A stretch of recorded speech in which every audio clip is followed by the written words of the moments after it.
There, welcome back to the channel. Okay, we're there on the top 10. So we're going to start with my 10th favourite game of all time at the current time in January 2020. It's subjective. It's my personal top 10 games, as all the top 31 have been. And there's many fantastic games out there that I simply have not played, do not own. And that's it really, isn't it, in a nutshell. So but these, I think, are fabulous games. This is 10 years of playing games, and here's my top 10. So, Dominant Species comes in at number 10. This is an incredible game by Chad Jensen. It's very sad. Chad Jensen, a relatively young man, died very recently, towards the end of 2019, of cancer. It takes too many people, doesn't it? And brilliant game designer. He also he's done quite a few games for GMT, but also he's famous for the Combat Commander series of war games as well. Dominant Species is a war game, but with animals and species, and it's a fabulous, to me, this game is a masterpiece. And Chad Jensen was so prolific on Board Game Geek. If you ever had any questions about anything, he'd always pop up, and he'd always be kind and considerate in his answers and stuff. And you know that place cannot always be the friendliest of places, but he was a very friendly person on there. So that's very sad. So here's Dominant Species. GMT put out some cracking titles, don't they? This now, there is 3 types of versions of Dominant Species, in a way. There was the very first version with like the more abstract board and cards, but the hexes for it were relatively thin. Then there was the second printing of that design, which is this one, which is my preferred one out the 3 printings. And then there's the brand new printing, or the latest printing, where the artwork is more realistic. It's more like photographs, and so are on the hexes and the cards. So my preferred one is the abstract one, the more abstract one of the second printing with the thick hexes, and that's what I have here. And I've played on both both games, and this is definitely my favourite variant. Oh, for this I have actually put up, because one of the things when you play a board game, then you don't play it for several months or maybe even longer sometimes. There's some things you can forget. This one we don't tend to forget much, other than the way things score. And I put an aid on that on BGG. You can get that in the files section, and that's there. So we have tokens and stuff in this game, but we need to get the board out really to well, here's the card. So this is like, it's like abstract. Look, the Ice Age, and you can see it's more like cartoony. I love it. It just, and the volcano. I say the newer version has proper photos, but I really enjoy this version. So that's the cards, and then the tiles themselves, the hexes, as you can see, are a lot more abstract to what the terrain tiles, to what a photograph one would be. So there's your forest, there's your sea, your mountain, jungle, where are we? Desert and wetland. So you know, you see it's quite abstract and nice good thick tiles. It is a war game. It's for up to 6 people. Scales pretty well at a lot of different player counts. We have some Litko, L-I-T-K-O, I think they're described as, upgraded components, rather than card element discs, which are what your animal can survive with, the elements on the planet. We have some acrylic ones, nice acrylic ones by Litko. So for instance, an animal might be adapted to live better in the sun. So it would need that on a corner of the hex that it's living on to survive. Or it might need grass or a grub or whatever, or meat. The rule book is lauded, rightly so, as one of the best rule books ever written, because this is a complex game, but this is a fantastic rule book. Have some player notes and stuff there, an FAQ there. Okay, and here's the board. It's one of them super large 6-fold GMT boards. I'll just open it up quickly. And what's nice about this board is everything's contained on the board. You have a small player mat each, but everything is contained on here. The cards, the piles of hexes, the glaciation tiles, and the setup for the board.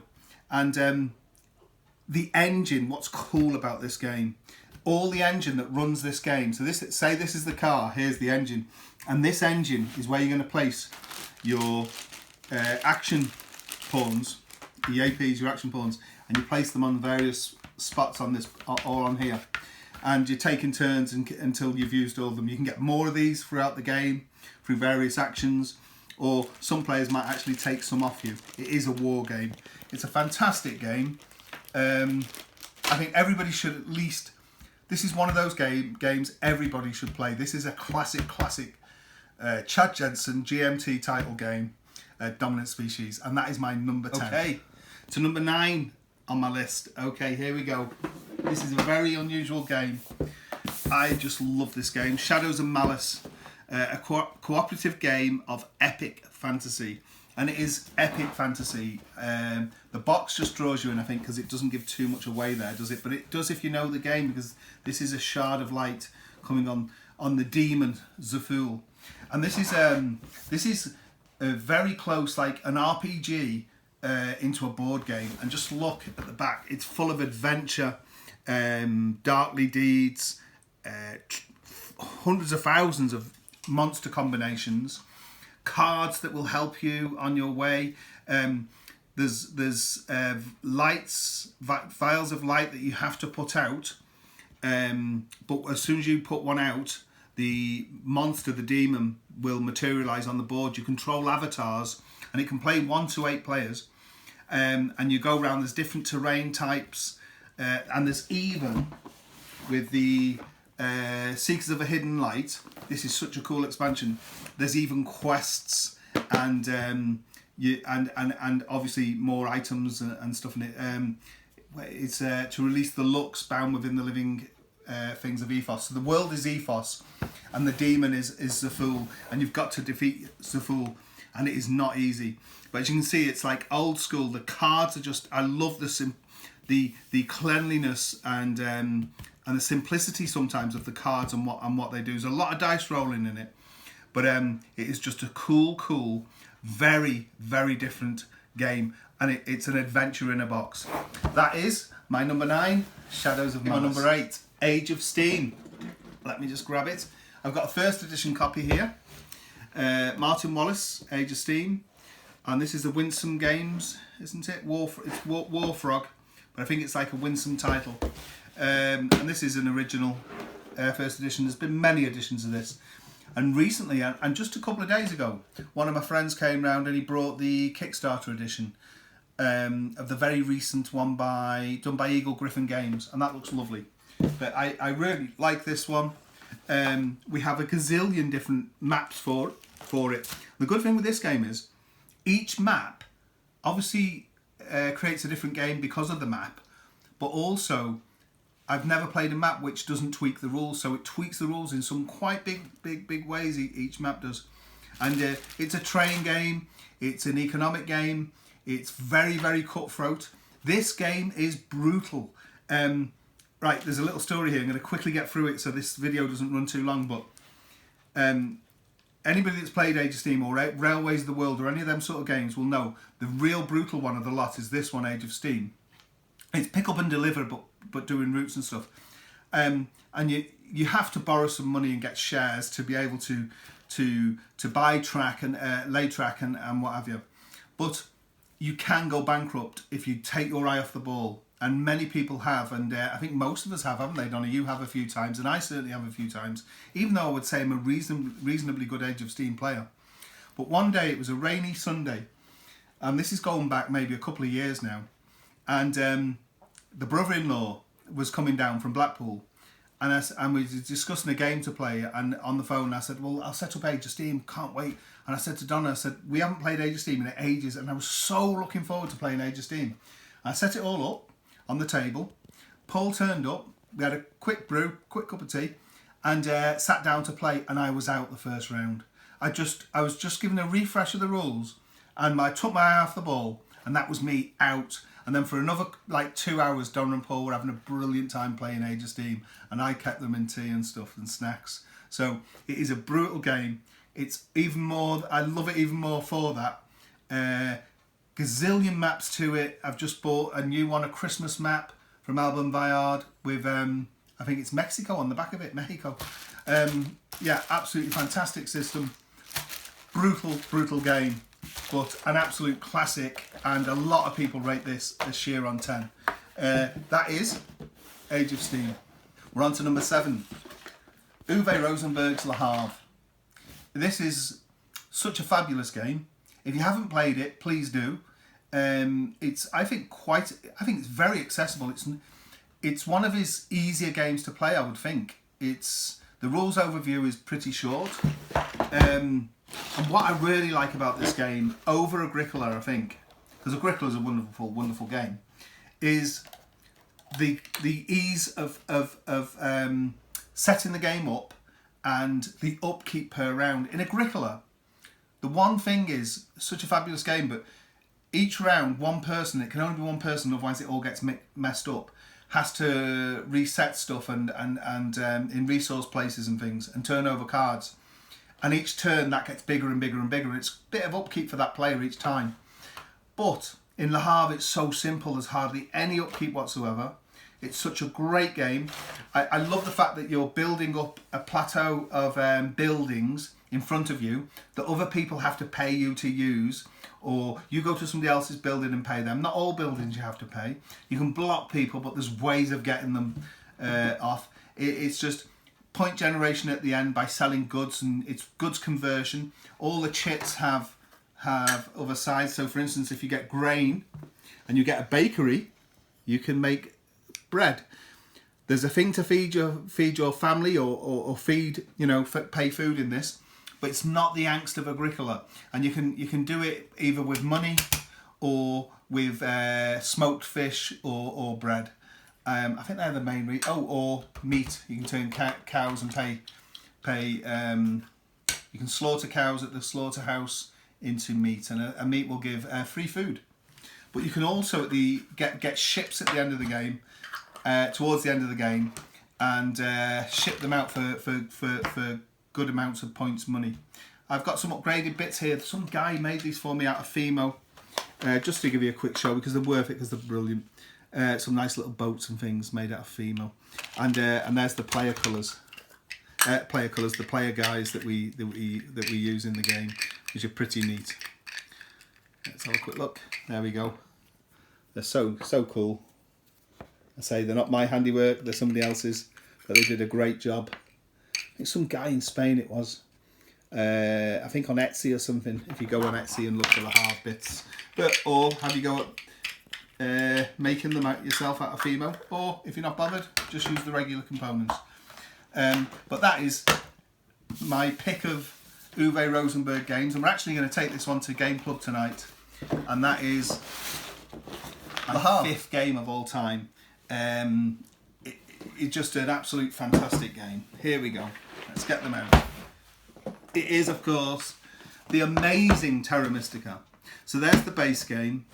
Now, when this came out, I took a punt on it. There's a board game store in the UK called Board Game Guru, and it's changed hands now, but same store.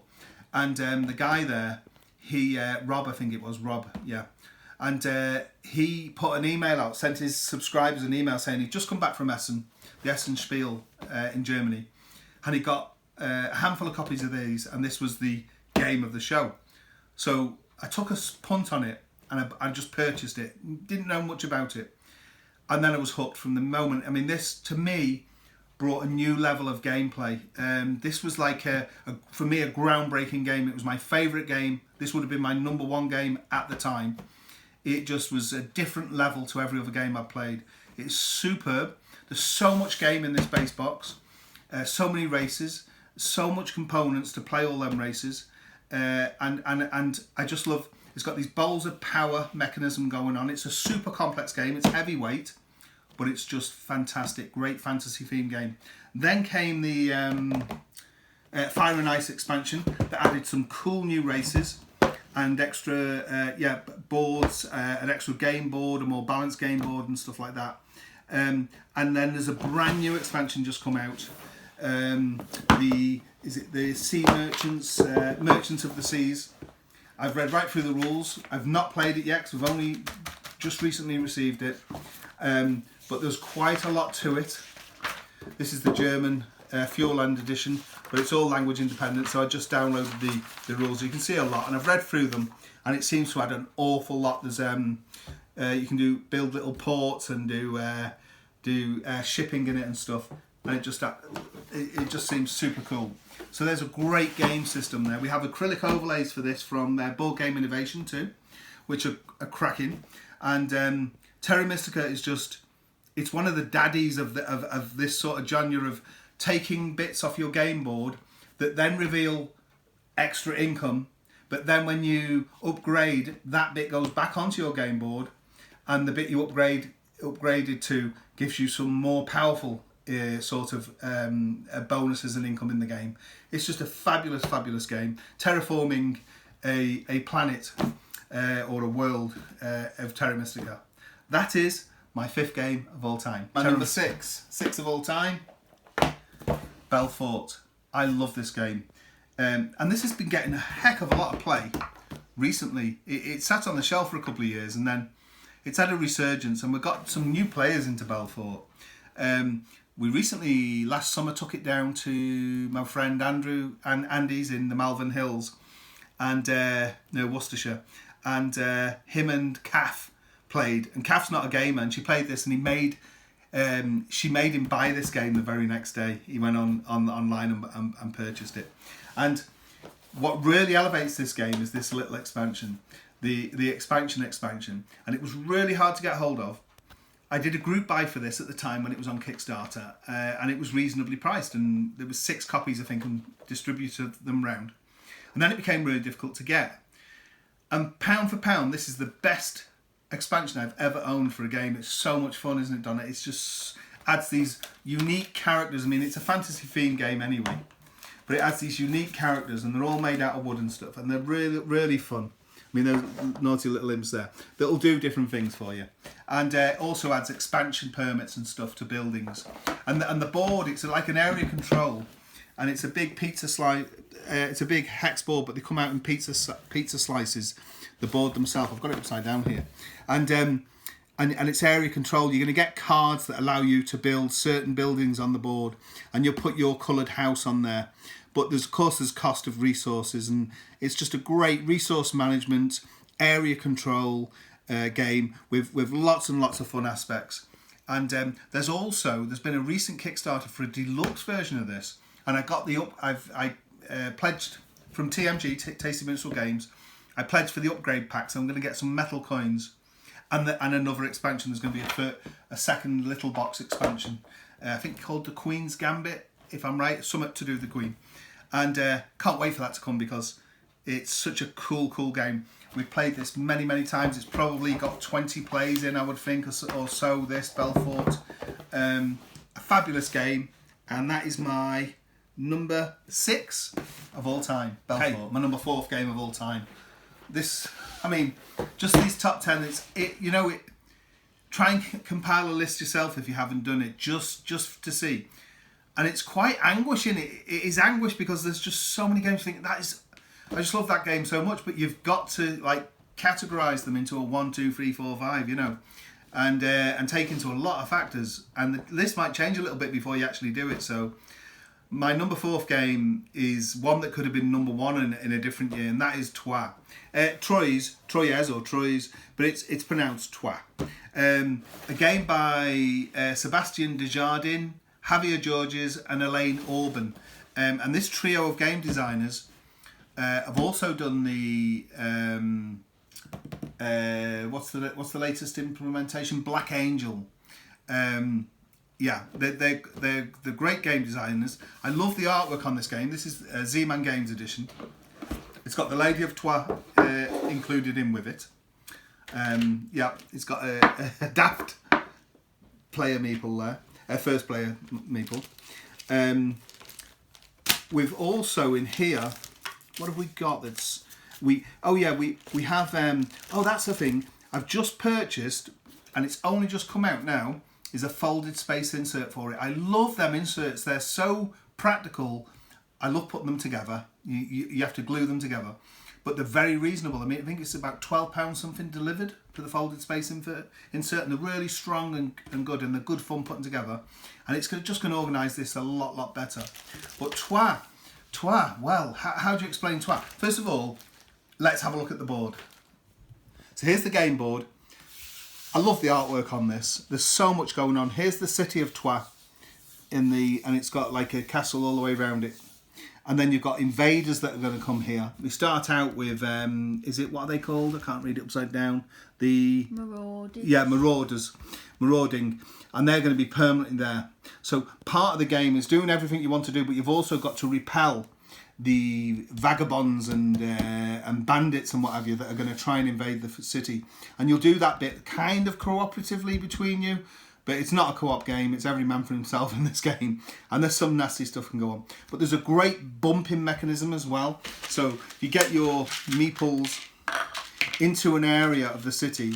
You got the bishopric and holy quarter up here, and with the cathedral. And part of the game is building layers of the cathedral, and you don't want to miss out because it'd be minus points at the game end. We got the military area here in the red, and we got the council area here, the town hall-ish area here in yellow. So you got white cards. One gets revealed each turn, a red one, a yellow one. So as the game goes on, there'll be 6 cards available to go on, and then there'll be the full 9. But there's so many cards, and each card will do a lot of different things. Take a look at some of the cards. So here's one in the red quarter. That would be marriage. And that would be, you would need 6 deniers, 6 money, to place your meeple, your guy here. First come, first served. The first person at the end of the game is going to get 3 victory points. The second person there at the end of the game is going to get 2. You can remove them off, but ordinarily you'd leave them there. Doesn't stop other players going, but they'd have to go on the picture on the card itself. They could still activate the card. So you must be able to activate the card when you go on it. So you pay 6 deniers. You must have a meeple guy ready. Put him on there, and then out of red dice, divided by 6, and the most dice you can put together is a group of 3. What's neat about this, you don't own your own dice. So in your quarter, you'll put discs here to say I was the orange player and my orange discs here. That's my quarter. I'll get my dice. I'll get dice depending on how many meeples I have in these buildings. So if I had 2 there at the start of the next round, I get 2 white dice. If I had 3 there, I get 3 red and 2 yellow. You can see how that's going to go. But other players can bump you out. If they had a 1, for instance, a 1 yellow die, they spend that 1 yellow die, and their player, say it was the blue player, their player then would come in, spend the 1 yellow, and bump him out. If you've got 1 laying down in there, any of the others of yours can't then be bumped out, but you could take him off to use him somewhere else. This game is just beyond clever. It's just fantastic. So here, group of red dice divided by 6. It could be a maximum of 18, couldn't it, really? Because 3 6 is 18. And then depending on how many it goes into that is how many times it activates here. And you can put, if you were coin rich through some other combos on the board, you could keep buying 4 victory points for 7 coins. And the amount of activation is how many it's divided by 6 there. Another card here. Let's have a look. This is in the white, in the bishopric area. So again, divided by 6. Group of white dice, going to cost you 8 for the privilege to go there and put a guy on there. And then here, what you do, depending on how many times you divide it by, you're then going to drop cubes on there. Let's say I could activate it. My group divided by 6 was the full 18. So that would give me 3 cubes because it's got the little egg timer there. That means it's for a future turn. So I'll put 3 cubes on it.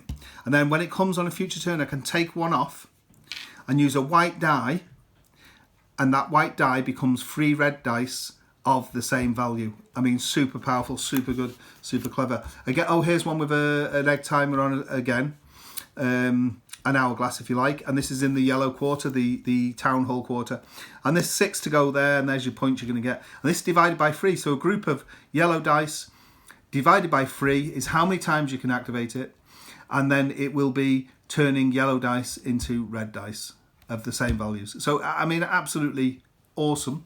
Red dice count as double for repelling the black dice that are going to invade the city. We have a separate board here.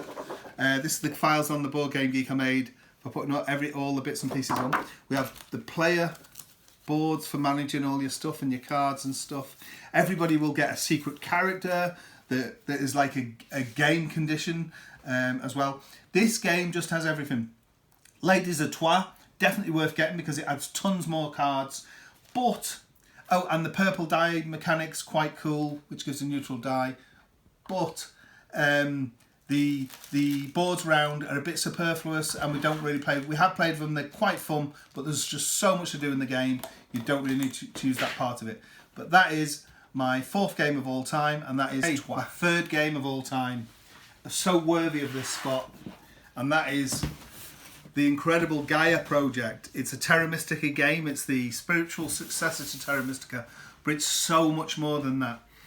I mean, I'd love people to say that have played both Terra Mystica to death and played Gaia project more than I have even, because I've not played Gaia project too many times. I think it's 3 or 4 plays so far. I think it's a step up. I think in complexity, I think it's another level up. It's a super complex game, but it's one of those games that absolutely rewards that investment. There's so much going on in this game. One of the criticisms of Terra Mystica that people do say is the cult tracks where you put your priests to send your tokens up the cult tracks. That is so important to the game. Unless you have a good standing on those tracks, you're not going to win the game ordinarily, and or do too well. And that's a constant thing that you've got to do. And that does feel tacked on, even though I absolutely love Terra Mystica. It feels tacked on a little bit, but it's important, I think, to give another string to its bow. In this game, that track is it's here, but it's integral to the game itself. It's part of the movement of the clock of the game. They've integrated it in such a way they really took on board. One of the guys, it's Helg, isn't it? Yeah, Helg Ostertag and Jens Drogelmuller, the German. I think both of them are. Helg is brilliant on BGG, and he always pops up if people are asking rules questions and stuff. Super friendly guy. The components in this are just fantastic. Dual sided space maps. It is Terra Mystica, but it is in space. I love the way the whole thing works. We talked about Terra Mystica a bit before. This is similar, but it's its own beast. And I've not explored all the tracks. There's tons of races in here. I love the whole retro art, the way it looks and everything else. In case somebody thinks, well, I haven't got one of those, that's just something one of the kids had, so we used that as a start player token. It seems to fit well upon it. But look at these races. And I just love the vibrancy of this game. I say it is super complex, but it is a really, really nice game and definitely worth that learning curve. It is a steep learning curve. Easier, a lot easier for a player that's played Terra Mystica to pick up on this one. But straight off, here's like the cult track in this game. Of course, it's not called a cult track here, but it's just integrated into the game itself. And there's also a round board that has the various stages of the game, and tiles get put on here for what you can get bonuses for and so forth. Such a lot of game here. Self-contained game. And it's just like Terra Mystica. Terra Mystica, on its own, with no expansions, was like, so much game there. Incredible. It's like there was like 5 expansions chucked into the box. This is just the same, and some, I think. And I guess one day they might put an expansion out.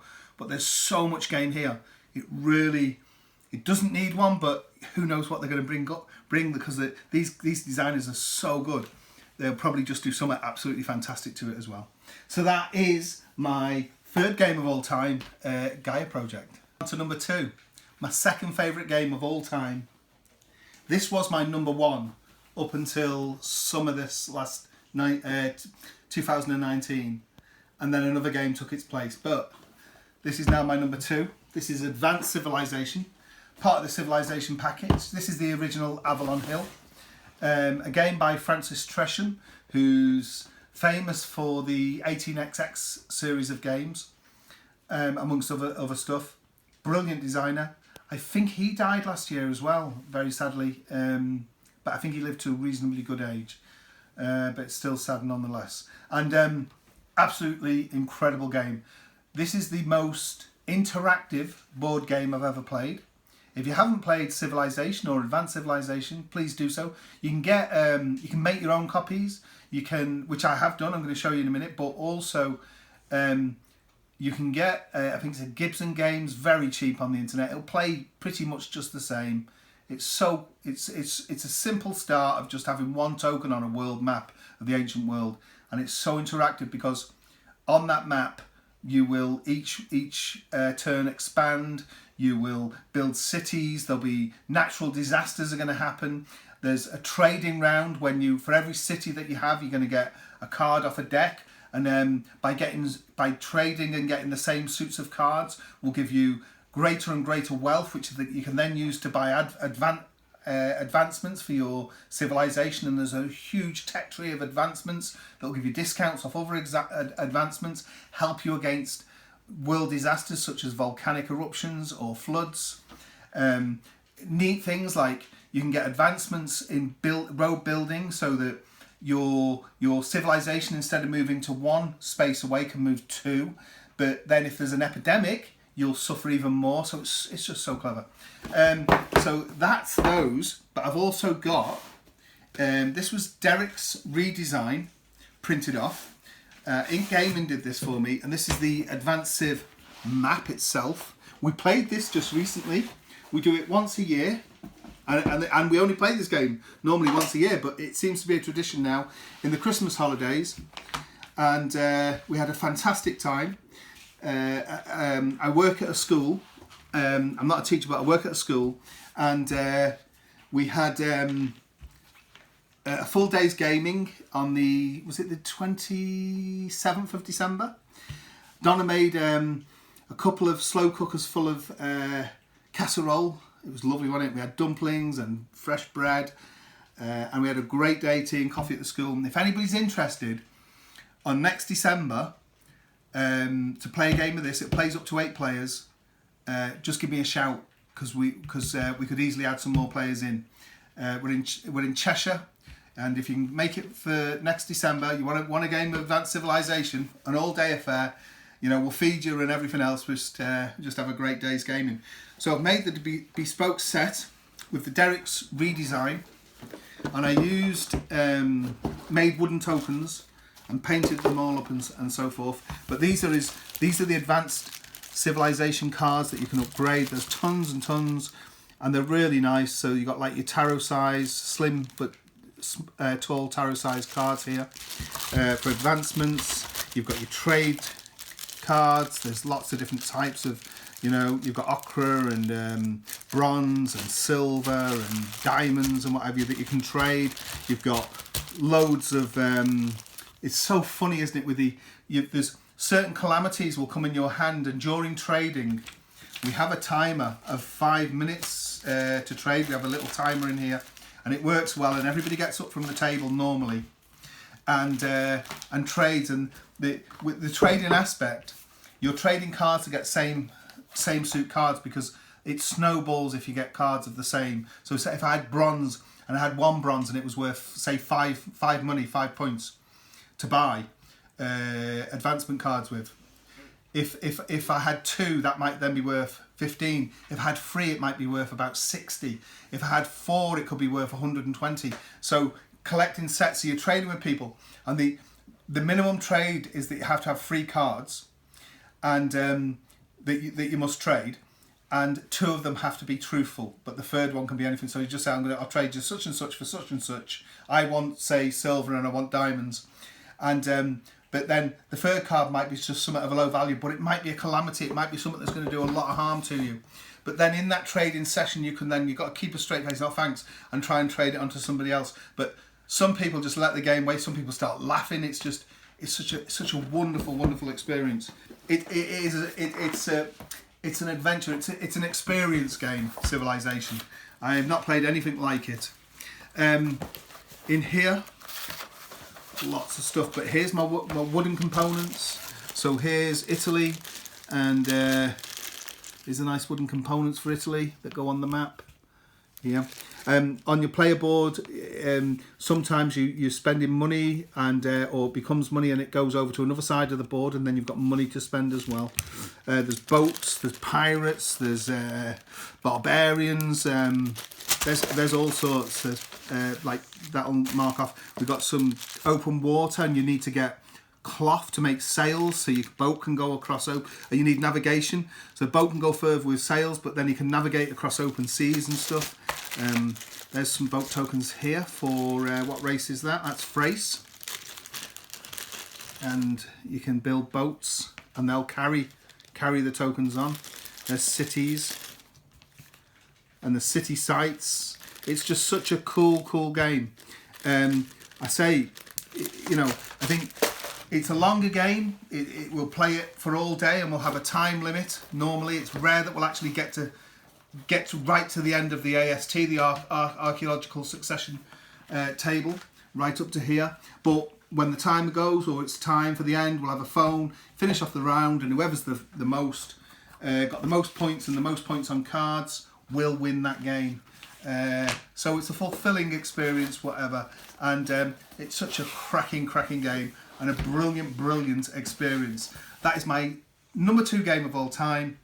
That is Advanced Civilization. Okay, here we go. Number 1. My favourite game of all time, as of now. So here it is. City of the Big Shoulders. By Parallel Games. Also, Quinnig Games are producing this game in Europe. But it's a game by Raymond Chandler III, Parallel Games, with artwork by Emily R. Deering. Says Stormy Husky Brawling, City of the Big Shoulders. And this is one amazing game. It's just took us by storm, this game. I think we got it towards the back end of summer 2019. I've recently just logged my 15th play of it, and it's a big epic game. But played in a reasonable time. You're talking about 3.5 to 4.5 hours with new players. We have done free player game in about 3 hours with players that have played it. Every single player we played this with has really enjoyed it. We played it for the first time. I read through the rule book. There's quite a lot of rules to get through. There's some negative stuff about the rule book online, but I read the rule book. It was quite straightforward, the rules, and intuitive. That's the big point. If it's counterintuitive, it's hard to sink in, but it all made sense. And we took the game away with us to a small game convention in Wales called Buncombe, and I set it up and we played it, me, Donna and 2 other players, so a full 4-player count, and we had to look in the rule book once. So to me, that's a good rule book. It may not be specifically all in the right place for when you want to look rules back up, but I just found the rule book really easy. You know, I mean, looking in the rules once on a meaty game, and we had a fantastic time. And at the end of that game, I was blown away by it. And I asked the other people around the table. I knew everybody had a lot of fun. And I said to Sean, I said, what do you rate it? And Sean's very critical on his ratings. You know, a game he really enjoys. He goes, I'll give that a 7, you know, and you think he's really enjoyed it.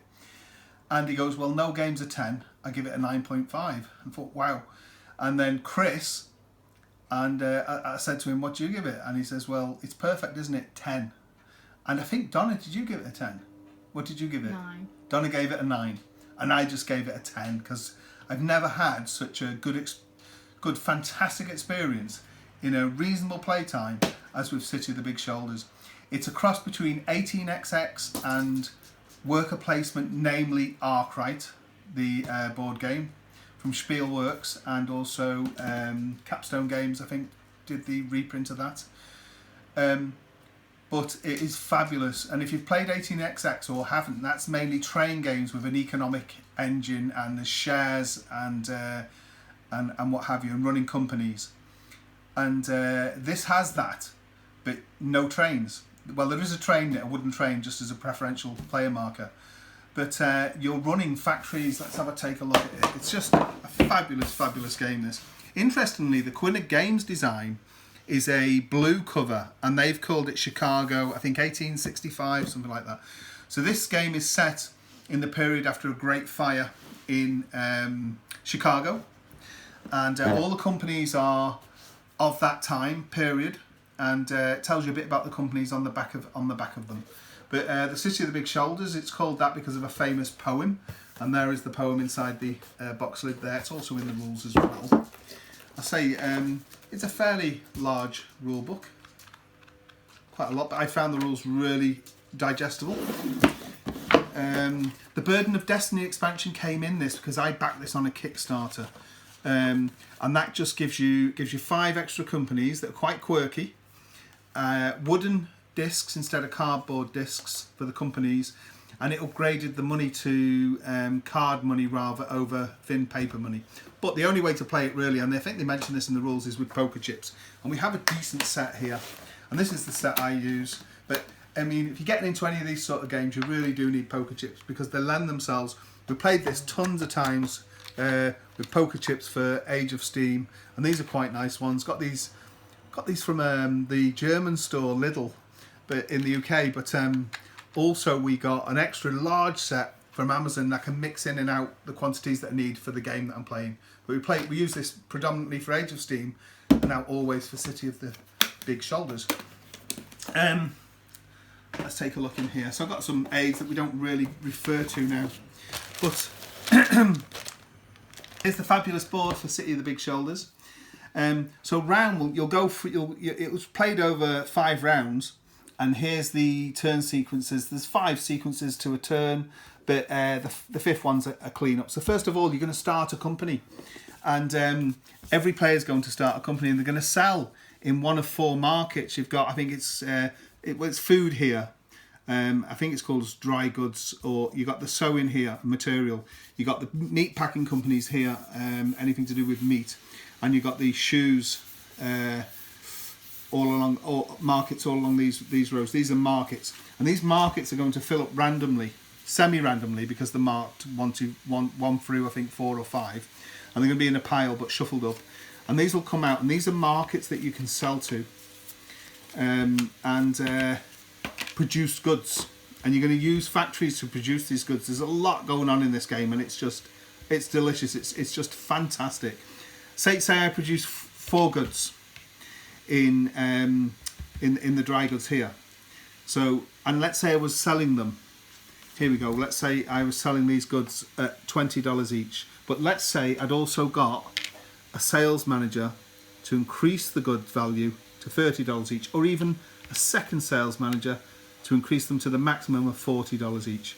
So, and let's say I produce 4 goods this turn. I'll go on to how I produce them: 40, 80, 120, plus I get the bonus in this column here for fulfilling an order.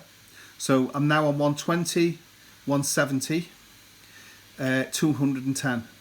So the share value for everybody that's got a share certificate in there would be $21. There we go. And the value of the shares will go up. There'll be a token here and it will go up. And it's basically, you're trying to push your share value right the way up. So at the end of the game, for everybody that's got a share certificate in that, would say you got to 400 a share, which is no mean feat, but it's been done. Each share value would be worth 400. So, and the person that starts the company gets a 30% certificate. And then there's 10% certificates and 120% certificate that can only ever be owned by another player, and you can only ever have 60% share in any company. But how do you get these goods here in the first place? Well, this is so neat. You need workers to work in these factories. So here's Libby, for instance, and the first thing you have to do, you must be able to run at least the factory on the left to run the company. So, and then if you run this, then you can run that factory if you've got all the goods and workers there for it. So this would need 2 workers to work in it, and they'll come from a workforce here, which will get progressively cheaper by mechanisms within the game that could fill this up. And you'd also need a blue, which is a steel, and a pink, which is a meat from the market here, which is at the top. And that will randomly get seeded in the first area with 3 cubes. And there's a future market here, so that 3 cubes, 3 cubes, 3 cubes, 3 cubes, future market, and they'll come down as they get used. And also in Haymarket Square, to start the game, there'll be 2 of every coloured cube, of which there's 4 of. You can always at any time chuck 2 cubes in of the same for one of the other colour if it's in Haymarket Square. And when you consume raw goods, they'll get put into Haymarket Square. So this would need a blue and a pink cube. It's got the 2 workers, and straight off it would produce 3 goods. So we can see that here. But when you get or float a company, it will come. These little sections here get covered with these, which are robots. And if you automate, you must always already have at least 1 worker in to automate once. But if I automated, then through mechanisms in the game that are going to be at a cost, this robot will come up here, and the worker could shift over into the other part of the factory. And then I could also do it again, or maybe in one go if I got a double automation. And now I'm going to produce 3, not there, but there, 4 goods. The most I could produce in this factory in one time is 3, 4, 7, 8 goods if I automated there also. So you need the workers or the robots, but it doesn't stop there. So you can enhance the sale of them. They'd be 20 each, but with a sales manager, there'd be 30. 2 sales managers, there'd be 40 per good. But also you can get, I think they're shop floor managers, something along them lines they're called. We call them a manager. And if this runs, they will give you the bonus. So this guy here, he's going to get you a cube of any colour from Haymarket, as long as it's available in the Haymarket Square. And you're going to go up on the prestige track here. Your company is going to go up on the prestige track. And when it goes up along on the prestige track, the company that's furthest along will always run first, which is always a bit of a bonus. And also, as you pass these things on the left, these items, you're going to collect them on the left, so it's all great. And again, you can put one there as well. So there's a lot going on in these companies. Also, you can get special tiles here. Assets. Yeah, capital asset tiles on varying scale that move along at different prices, and you can put them here, which will help you break some little rule in a way, like get 2 cubes or get prestige each turn, or something. There's lots of different ones, and it's really, really good. So that's how a company works, and that's how you're going to produce goods. But also, really neat aspect, how you're going to get all the different things in the game, is every player at the start of the game, in the second phase here, is going to be handed 3 of these tiles at random. So let's say in a free player game, and then they're going to look at 3 of them. There's an automation. That's also going to add 1 worker to the worker pool. That's not going to add any workers to the worker pool here, but that's going to give a brown and blue cube. And this one's going to add 2 workers to the worker pool, and it's going to give 1 prestige. You look at those 3, decide which one you want. Say you wanted the automation. You turn that down. Let's say in future you think, well, that's a good one with the prestige, getting the prestige. I'll keep that one face down in front of me, and this one you bin. It goes out the game. We have a little plastic container. Goes out the game for good. So you got this one. You place it down. Say I was the yellow player. I place it down in row number 1. Red would do the same, green would do the same, blue would do the same. Then we'd reveal them all, and as the game goes on, you're going to build the board with worker placement spots, and there's going to be a gazillion different places that you can go to. There's tons and tons of tiles that'll go out, and you're going to build this board. So there'll be tons of spots. There's already spots you can go on the board here, to get prestige, to get floor managers, sales managers, and so forth, and get money into your company. So there's lots and lots going on. So you're going to build that board. That's a lovely step. And then you come along here, and then you're going to be the worker placement, where if you go on a row where somebody else is, generally you pay that player. Otherwise, if you go on your own, you're paying yourself. And then you'll go over to here, and that's where you'll run your company, and you'll run them in prestige order. And then we have a clean-up phase, and it's just a fantastic game. It's so involved because you're buying shares in other people's companies, so if they do well, you're doing well. It's knowing when to. You start with one company. It's knowing when to do maybe 3 companies running the game. That seems to be a good figure. 15 games in and I'm eager to play it again. It is just a fabulous game, and that is my #1 game of all time. That is City of the Big Shoulders. So I'm going to add on Donna's top 10. She won't say it herself, so I'm going to do it for her. She's given me the list here. It's different to mine, of course. So number 10, she's got Advanced Civilization. Number 9 is Dungeon Pets. Number 8 is Drumroll. That's a great game, circus game from Artipia Games. Number 7 is Snowdonia. 6 is Agricola. 5, she's got Tapestry. 4, Underwater Cities, cracking game as well. Number 3, she's got Le Havre. Number 2, she's got City of the Big Shoulders. And number 1, Donna's favourite game of all time, is Chad Jensen's Dominant Species. There you go. I hope you've enjoyed this rundown of favourite games of all time as of January 2020. Thanks for watching.